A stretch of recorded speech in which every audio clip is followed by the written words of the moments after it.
Hello everyone, it's your boy Lee Hazel here with something a little bit different this time. This show is a new roundtable discussion with my fellow Vulture Hand editors, and this is something I've been working on for a long time, and I apologise for the lateness of the project, but I had some technical difficulties. But it's here now, and this is our discussion about the Survivor Series weekend, and in part 1 we discuss the success of NXT Toronto, who needs to be promoted up, and who needs to be taken back down. Good evening everyone, it's your man of the hour, the Tower of Power, the living legend of professional wrestling punditry. Hello, my name is Lee Hazel, and this is not the SteelChair shot, no, this is the SteelChair shoot, and I am joined here with my wrestling editor, Craig Hermit. Hi everyone, that's myself, here, happy to join you. Hey, I'm sorry, the Mr. Positivity, Craig Hermit. That's exactly it, yeah, it's basically, that's a title that's been thrown around, basically, of the whole entire things that I talk about Brit wrestling in general. I always try to keep things a bit more positive. Basically, and people started calling me that, so there goes the name into that one, mate. Nice one. Well, we did say beforehand that we'll probably keep this thing all the way positive until we actually start discussing wrestling. That's basically how we work as wrestling fans. We are highly positive about our criticism. That's what we work for it. So that's generally how we go with it. It's basically, we want to be as polite as possible, but as long as people take notice of it, and that's how it works. So that's happy to join the show, my friend. Nice one. Thank you very much, Craig. Cool. So how have you been, dude? I've been doing good, man. It's basically been catching up as well as wrestling fans. Basically caught up in the ICW event of the Hydro, biggest wrestling show in 34 years. And it was phenomenal to see. Caught it on demand. One of the best shows, let's be bluntly honest, for extravagance of actual action as well. It was something to be seen. If you haven't seen it yet, I recommend you catch it on demand. Fans outside the UK, catch it on Fight TV. Certainly something you have to see. It's not just great to see with Mark Dallas and Chris Renfrew. It's a fantastic event with other stars such as the Dudley Boys. It's even got Ricochet in there, and it's even got Kurt Angle versus Joe Coffey. Oh, wow. Event. Everybody has just been absolutely raving about it on social media, so yeah, I'm definitely going to have to check that out, because I've got to say, I've not even managed to catch up with NXT yet. Survivor Series has just taken over my life at this point. Oh, man. Again, what Survivor Series was, man. Seriously. You can definitely understand that. NXT Toronto, one heck of a takeover. I caught up with that as well. Yeah. That was a fantastic event. And a shock ending, I think, as well. Like, didn't Nakamura drop the belt to Samoa Joe? That's exactly right, man. First time ever two-time NXT champion. And where everyone was sitting at the start going, oh, this is what's going to happen. We all predicted that, Nakamura would take over, basically who would be facing next afterwards. Would Nakamura then leave, or what's going on? But it was just a shock to see. It was a great build-up of matches. Like, basically, you always have, like, as a normal pay-per-view should be, it's basically builds to a crescendo. And it was a great match to be seen as well. Is Nakamura coming out with a violinist. You've got Samoa Joe doing exactly what he does. I was commenting to some of my friends there. The fact is, when Samoa Joe has got a storyline, has got something to bite into, a real deep storyline to go into, is basically you can see just how fantastic he is. And in this match, it certainly was. It was just ruthless aggression, to use the pun, to use the term, personified in that one. It was great to see. And of course, at that point in time, Samoa Joe taking the title. It was brilliant. Cool. Also during that show, I actually saw the use of the shark tank. Now that's one of the oddest things I think I've ever seen in wrestling, because that's essentially a plug for the new toy they've got coming out. But instead of having that stipulation in the main show on Survivor Series, they've put it on NXT. Yeah, I think it was basically just the way it's basically because the fact is Paul Ellering throughout all his matches, even before he returned to NXT, would always get involved in the matches, and even tried in this one as well, which is dropping a chain. And sorry for spoilers for anyone who's listening to this, but basically he tried to drop a chain into the match. The Pain basically tried to use them as well. And you know what? It did that attempt for what it did didn't work, but it was truly an actual good moment in some ways. There was one moment there where Paul Ellering was actually in the actual cage itself, and he's shaking it. And there's one point you can actually see the bars moving, and we're just like, mate, stop moving it, because quite frankly, it's suspended from a height as well. And you're just thinking, this could just go really wrong if he's shaking that too much and it's just held by a chain. And this could really go wrong here. But no, it was a good way at some point to do it. And the build up progressed into the match, but no one was really too like basically fans itself and going by social media, and fans really did want to see TM61 go a bit further because some of the movesets they did was phenomenal. They did get a better ovation, and even coming out of factors, coming from being the Mighty Don't Kneel, coming from Australia, that type of side, people were hoping to see more because factors in Melbourne City Wrestling, obviously that side has progressed a bit more further. I think it's got another different faction to it, but in crossing NXT, fans who have seen these guys do more across the world is certainly something that we want to see a bit more of, which hopefully this will develop into more of a feud, which will certainly something come about. Don't get me wrong, the tag team match itself was slightly overshadowed by being back-to-back with the tag team championship match, 2 out of 3 falls, with one of the greatest endings, satisfying endings on my part, of basically watching Capasa basically hold the tag team titles and basically defeat the Revival, which was great to see in my mind. But it was a great event in my mind. It was certainly worth staying up for. I think it was 3 o'clock in the morning across here in the UK. At that point, it was certainly great to see. And the Mickey James match as well, along with Aniska, was superb as well. It was a whole lot better than what people thought it was going to be. But anyone who's watched Mickey James in the independent scene knows she can still go, knows she can still do her thing. And it's basically superb to see that. Hopefully she'll come back a bit more. Hopefully she might make a return. I know WWE was hoping to get, I think it was Trish Stratus beforehand. Yeah. But hopefully we'll see a bit more of Mickey James, because Mickey James over social media was basically putting the feelers out there to try and get more of a contract and more of an appearance, and going by the reaction she got from the NXT fans and their fans across the world, happily see her join the roster, hopefully, if in my mind, even if it's a part-time contract. Hell, happily see it. Other than that, it was a great pay-per-view, like Bobby Roode versus Dillinger was absolutely phenomenal. It was a great way to open up the show as well, where you had at one point, when the referee was counting someone else, the whole fans in unison was chanting 10 every time. So the referee going 1, 2, the crowd going 10, 10, 10. Anyone who hasn't seen it, recommend going on YouTube or going on Network. Watch it. It was great to see.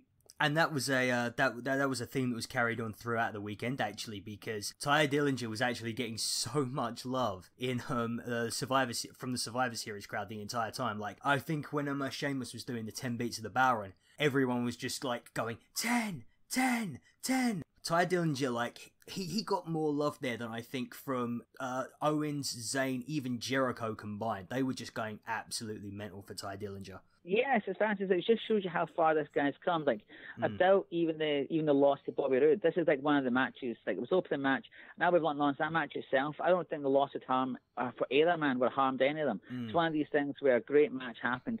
It actually lasted longer than the Dusty Rhodes Classic. It lasted longer than the women's match. Oh wow! And it was only the actual time frame of it was only beaten by the 2 out of 3 falls match and the championship match itself.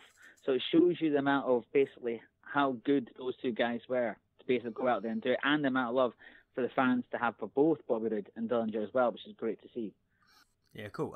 Do you actually think that they might bring people over a little bit before WrestleMania? Because Nakamura's not got the belt anymore. The Revival don't have their belts anymore. Do you think that they're maybe going to bring a couple of those guys over before Christmas, or do you think like maybe a couple of maybe Nakamura will be a surprise entry in the Rumble?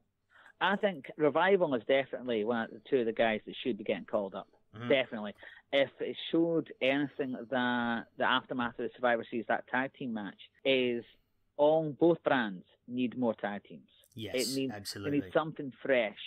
Raw's tag teams, they're good. Don't get me wrong, is that basically what this shows is there is a tag team division in that match, that show. But it's fact of just having fans' interest in it. I mean, you've got them there, but they're not as great. Like New Day, after how length have gone, people are now starting to say we're done with New Day. Yeah. And you know what? Don't get me wrong. They did great. I mean, that was about a year, maybe 2 years of them actually. Like a year holding the title, a bit longer than a year, but a year, maybe about 2 years of them doing the exact same thing, and then it got over, and now it is. And now people are hoping that the Bullet Club and basically hoping to get themselves into the club, as they call it, hoping they start taking over, which would be great. But the thing is, the Rival brings something different. I mean, they are that group. SmackDown have got the American Alphas. That's great. They should be doing something a whole lot more there. Revival can slot definitely into Raw. I can see that happening even before the Rumble. Just even in fact, it's just for a tag team match versus whoever's going to be champion at the time. Revival jumping in, it'd be great to see, because quite frankly, most of the teams they brought up from NXT beforehand, I say the Ascension for one thing, they were looking not bad in NXT. They were looking all right, but until they got drafted up, then they just went sideways. And I would love to see them getting dropped up. Nakamura, admittedly, that would be the AJ Styles of the Rumble this year. It would be phenomenal. Don't get me wrong, it would be phenomenal to see. I mean, he's pretty much done everything he can in NXT now. There's nothing else he can do. He's done everything. I mean, he's got all the right reactions. And the thing is, NXT has people to replace these guys now. That's the thing. Before DIY wasn't big enough just yet to pull the trigger. They now can replace them. You've now got Sanity in there, which is great to see. I mean, obviously, Authors of Pain will face DIY, and that'll continue throughout until the next pay-per-view. But then you've got Sanity, who brings Eric Young into the game, which is great. So you've got Nikki Storm after what she did with ICW and everyone across, and several of the other guys bringing themselves across as well. So you've got a great wee faction there coming across. Austin Aries will soon to make his return. So it's not, and he'll probably return into the NXT division, in the sense that NXT Championship division, with the outpouring of fans that he had, hoping for him to come back. So it's not as if the guys haven't got people to replace them. I mean, I would even love to see Bobby Roode, who is established enough, not just in NXT, but across the world. I would love to see him jumping across as well. And then at that point in time, Dillinger will do his thing after WrestleMania. So they've got people to replace everyone. So before, it's not like the women's NXT women's division, where right now you have only got Anuska, and the rest of the women are just progressively building themselves up. Where you have got people to replace everyone now. So it would be good after Christmas, boom, slot them in. Well, that was the thing. I think they've struggled to get the balance right with NXT, because I think, especially when it came to the women's division, they brought over 3 of the 4 horsewomen, and I think they could have let Becky Lynch stay in NXT for a little bit. Yeah, just like, no, in my mind, you're absolutely right. Because I mean, you look at it, not Becky Lynch at all, or her championship reign. What has she done in SmackDown? Like, when you look at it, think about it this way. The way I look at it is, Charlotte and Sasha Banks have both traded the title for the same amount of time that Becky Lynch has had her title, and she's been injured for most of that. Which is a shame, because as you say, it would have been a great idea just to keep her in NXT, let her develop more, let her be the other horseman to capture the NXT title rather than be the odd one out. Because you've got Bayley, you've got Sasha Banks and Charlotte, 3 of the 4 horsewomen that have held the NXT title. With her, she hasn't. But the thing is, that, don't get me wrong, that doesn't damage her whatsoever, because quite frankly, the fan base she has is phenomenal.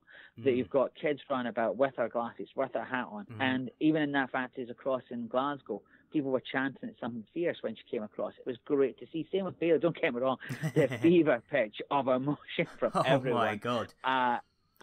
Bayley, well, you can say it yourself, man. See how great was it? Yeah. Oh, like at least the thing about the Scottish reaction to Bayley was, and then this really sort of like stuck out in my mind, was that just a few words from Sasha Banks, and she shut up an entire arena full of drunken Scottish wrestling fans. How the hell should she do that? Like, Trump should be bringing her in as like the new Secretary of Defense. Like, she could part the oceans if she could do that. Well, I think it shows you the amount of power, the charisma that these guys have shown. That the women's, like, people are knocking on the women's division right now, and they have gone, oh, this is what's happening, all this. But when you look at that basic ability that Bayley has, so Bayley only said, pardon the pun, Bayley only said 2 or 3 words, like, I love you guys. And it was for the entire segment. Started cheering again. Sasha Banks jumped in a few words, as you said. Fans going absolute crazy, because the fact is they recognise the potential. I mean, the fact is, when you've seen this, when people turn around and go, oh, NXT pay-per-views or NXT takeovers, how good is it? That match between those 2 cemented them, no matter what happened. That match that Bayley and Sasha Banks had cemented them for God knows how long. Charlotte basically is established, there's no doubt about it. She's doing the bad guy heel type effort phenomenally, where, you know what, she's got the Dana Brooke, however, I would bluntly honest, I would take her out at the moment. I would, in my mind, if someone out of that whole entire thing had asked to be called back to NXT to be worked, basically just to get something a bit more over, would be Dana Brooke right now. She needs a little. In my mind. She needs a little longer in the oven to cook, doesn't she? Yeah, it's just the fact is there's certain mannerisms, certain things she does, like there's certain moments where she's been on the Raw, and it's like one time something happens, like you would call it a botch or something like that, where basically she missed her cue, but it's happened several times. And now the fact is she's coming out with Charlotte, she's been overshadowed. Because the thing is, one thing that you'd always need a manager for, in my personal opinion, if you need a manager, you need that person as a manager there to help the bad guy heel win the title, or help the bad guy win the match. Absolutely. And the person, exactly, and the thing is, the person who's wrestling themselves isn't a great promo guy, isn't a great talker, where the manager is there to get that. It's basically the equivalent of what Paul Heyman was, and still is. And the thing is, Dana Brooke isn't bringing anything to that table. No.